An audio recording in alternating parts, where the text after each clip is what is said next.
Let's continue. This is the React part 3.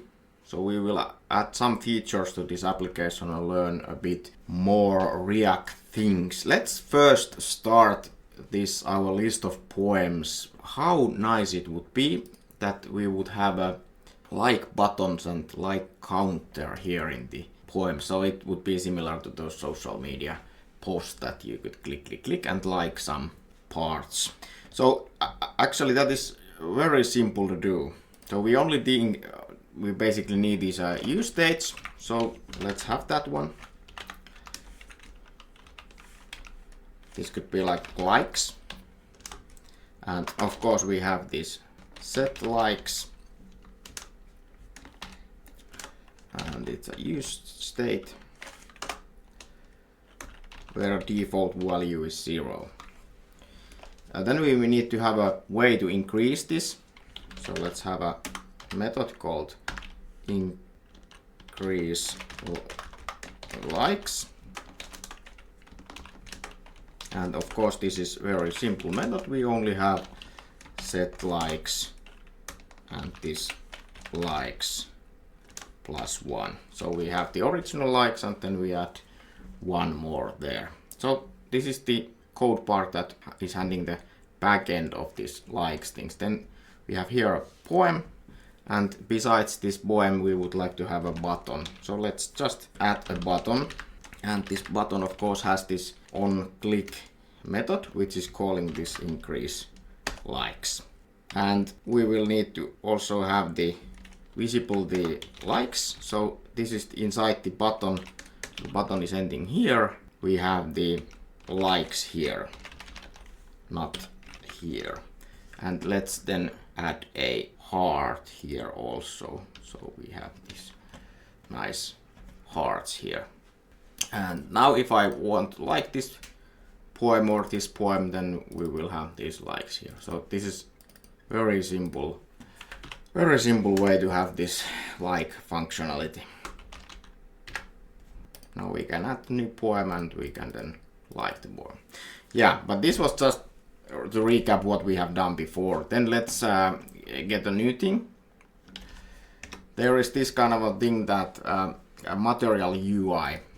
So let's just keep this out of here. And yeah, so this is a way to build UIs with the material UI and with React.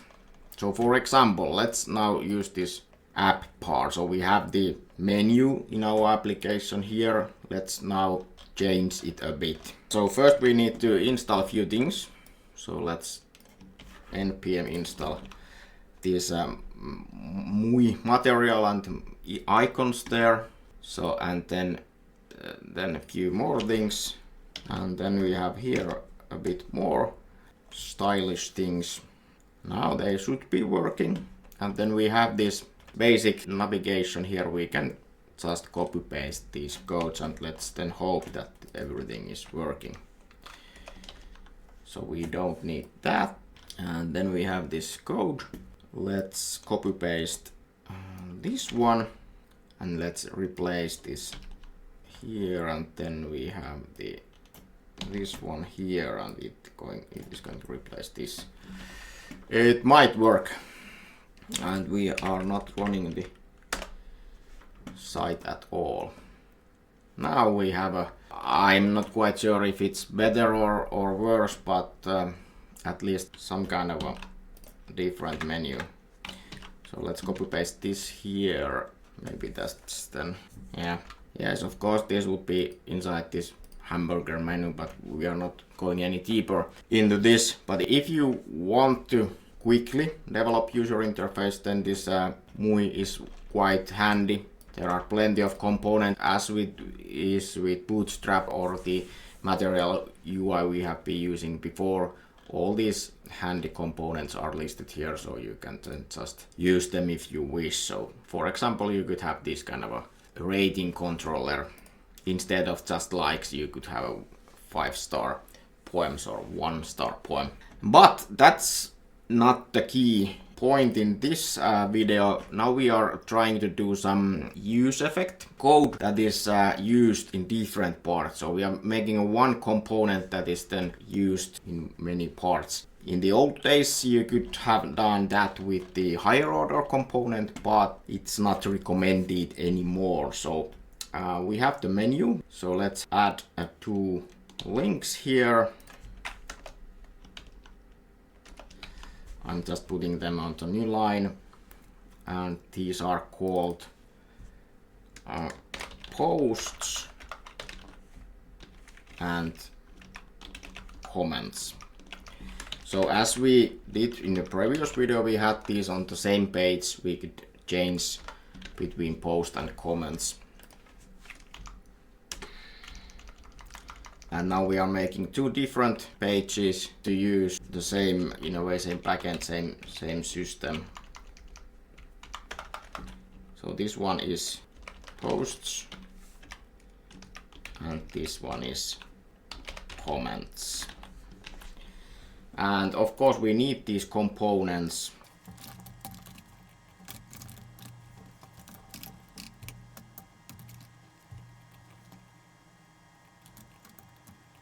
And now we have the simple components there. Now we can have them also here in the routing part.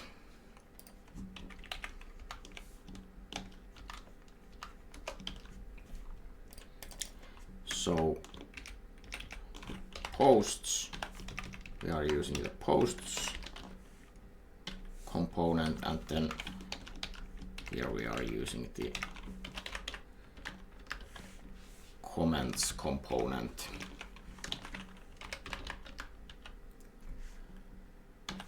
And of course we need to import them.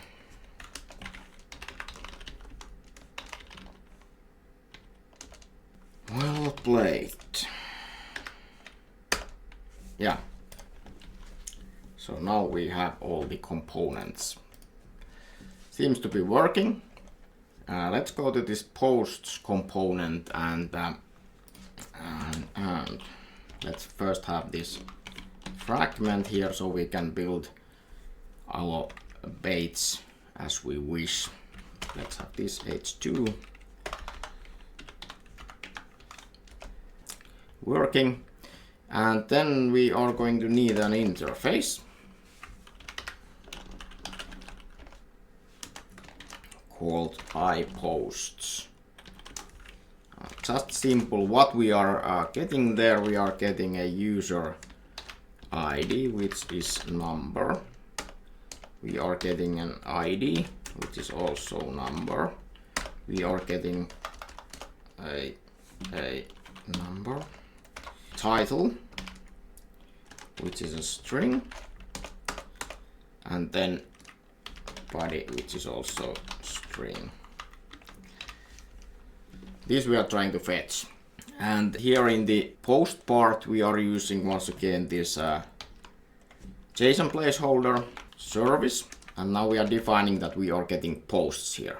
But instead of now building a useEffect and fetch call inside that, we are using our own useFetch component.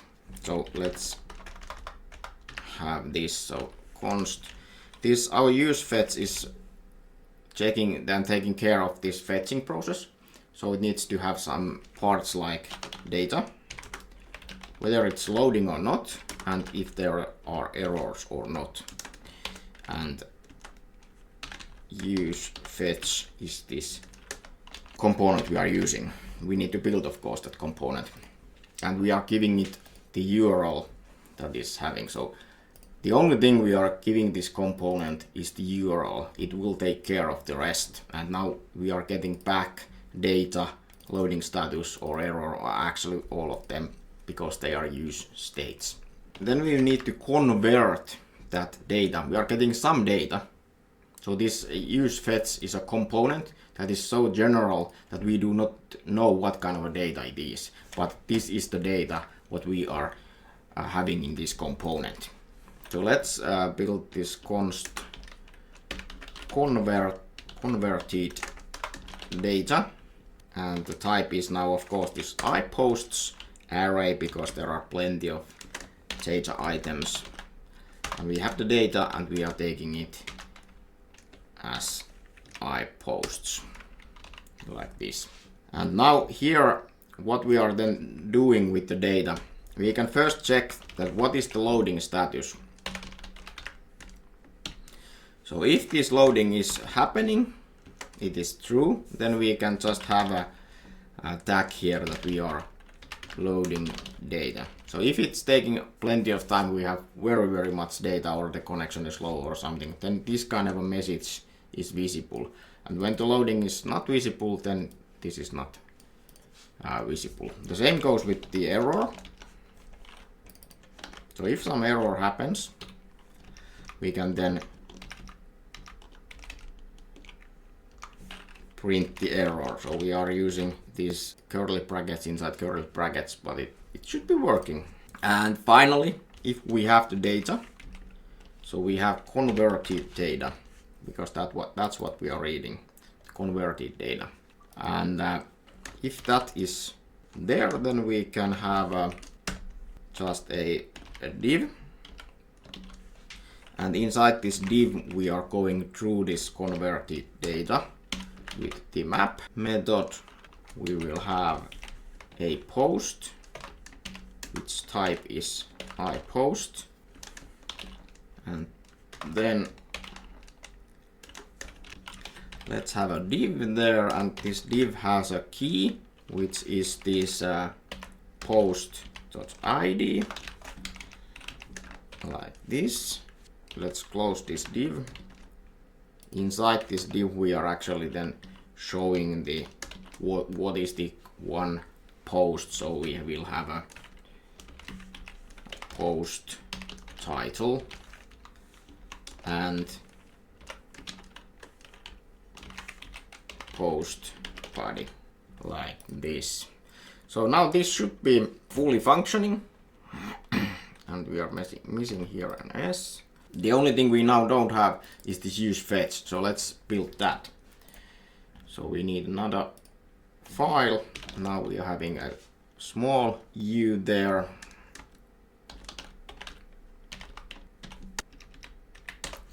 So what we are needing here is the use effect and use state. So here we have our useFetch method, and we are of course exporting it. And what are we returning? Now we are not returning any HTML code or anything like that. We are returning the data loading and error. So let's have them here. So data loading and error. But now we need to have these, of course, first. So let's build a use stage for all of them. First of all, we have the data, set data, and this is a use state. And we do not know what kind of data we have. It's just something, so we use this unknown. It's something, but it's unknown. And then in the actual component, the posts or comments will then know the exact type of the data. Here we do not know it. And in the beginning, it's just null. Then we have the loading and error.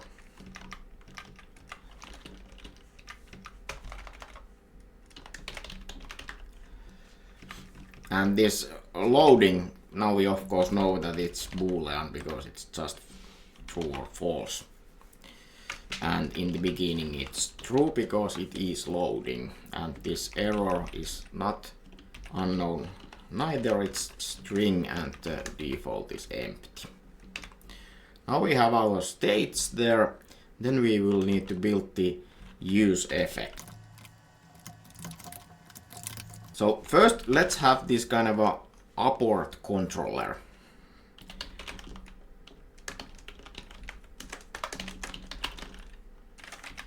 And this is used because if we are fetching very large data item, the JSON what we are fetching is very huge, then there might be a reason to do a portion there, and then this apport controller will take care of that.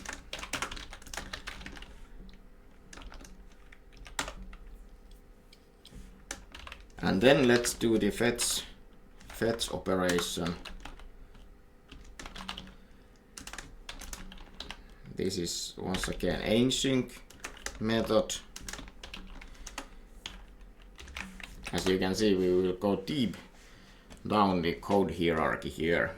Not the best thing, but to have a component that is usable with different components, then we will need to have quite generic code.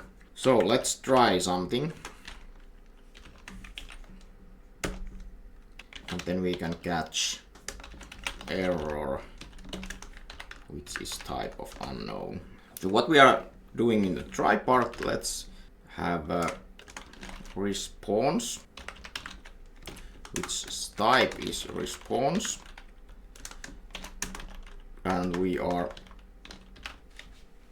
just now doing the actual fetch.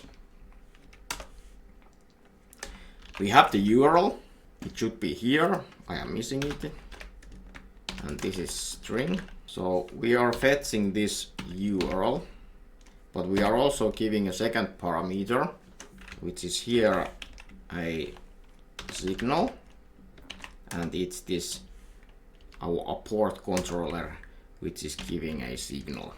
And this now allows that we could cancel this fetch operation if it's taking, for example, if it's taking like 1 hour, then we could cancel it and we would not lose any memory or anything else. We could just cancel it instead of wasting memory or any other resources. Now if the response okay, status is not okay, then we can throw error.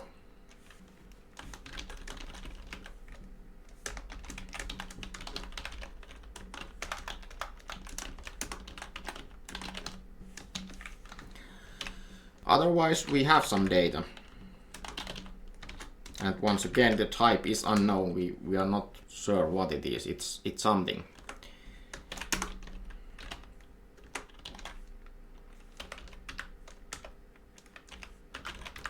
Of course here we are expecting it to be JSON, but what's inside the JSON, that we do not know. So now we have the data, so then we can just set the data to be this data, and also this set loading can be now set to false because the loading is done. We have already managed to download the data from somewhere, but we can have an error. So if this error is instance of error,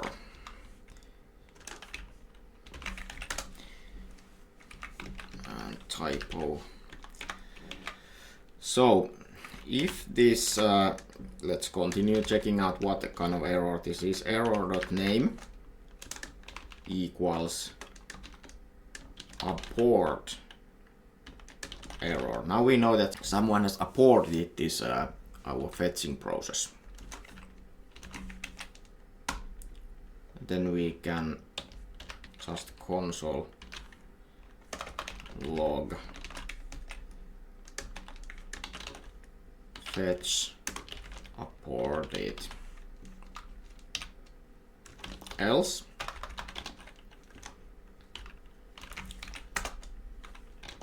set error,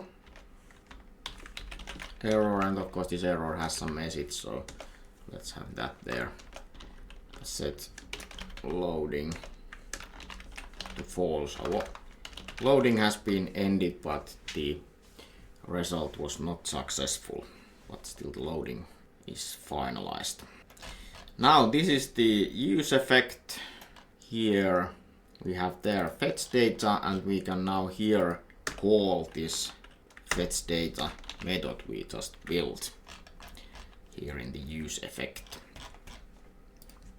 And what we are returning here in this useEffect is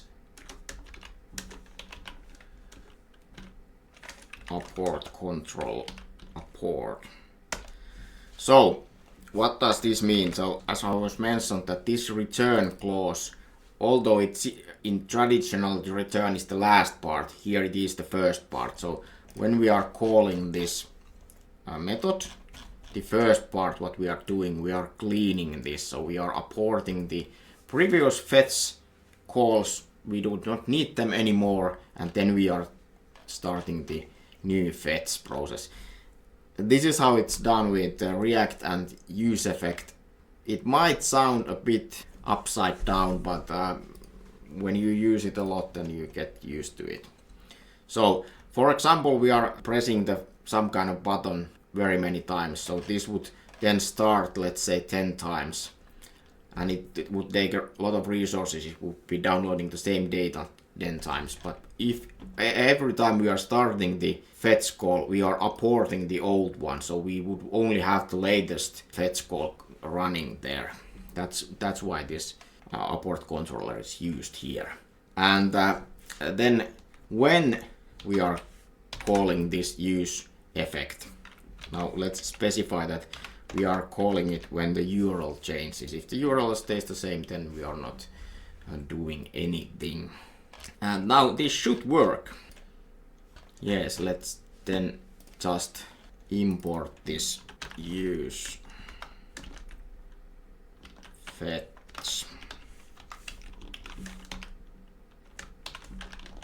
Okay, it seems that it worked. It loaded us a lot of posts. So now every post here is just a H3 and then paragraph to that post. It loaded all of them. Now we can do the same to the comments part. So let's just copy paste this.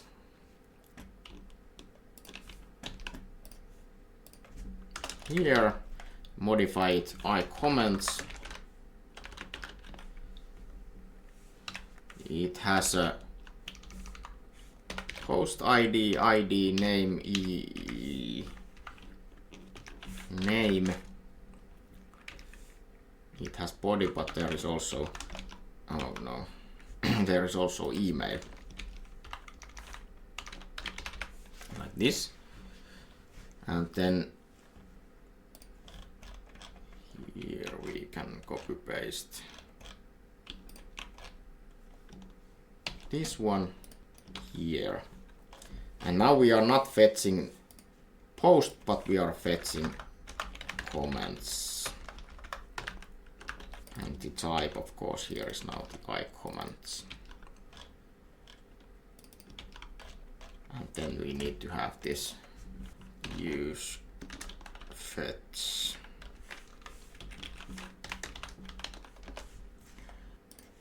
And of course, this is comments. And we do not have the title, we have name. And of course, this would be better if we call it a comment. So comment has an ID, comment has a name, comment has a body. Like this, now we have the comments here. So it loads the post, it loads the comment. And we are not wasting any resource. It is saying that loading data in the beginning, and then it finalizes the loading. And although we are clicking this huge amount of times, then it's still working. And if we had any errors, then we would see the error here, but now we do not have any errors. Let's, if we have a URL that is not working, comment. Now we got an error, failed to fetch, because the URL was incorrect. So this is a one thing. So we are now using a useFetch in a way that is very general. We have some kind of a data we are fetching. We do not know it here in the general component, but here in the comments component or in the posts comment, we are converting that data to the actual content type, or what kind of a type it is. So now we have plenty of different things done with the React. We have some fancy things to do, and in the next video we are not covering React anymore, we are building a full stack application that where we would have a backend with Node.js Express, MongoDB, and then front end with React and such, and then we would have a full stack complete application to cover the whole process if we are and when we are building a web application.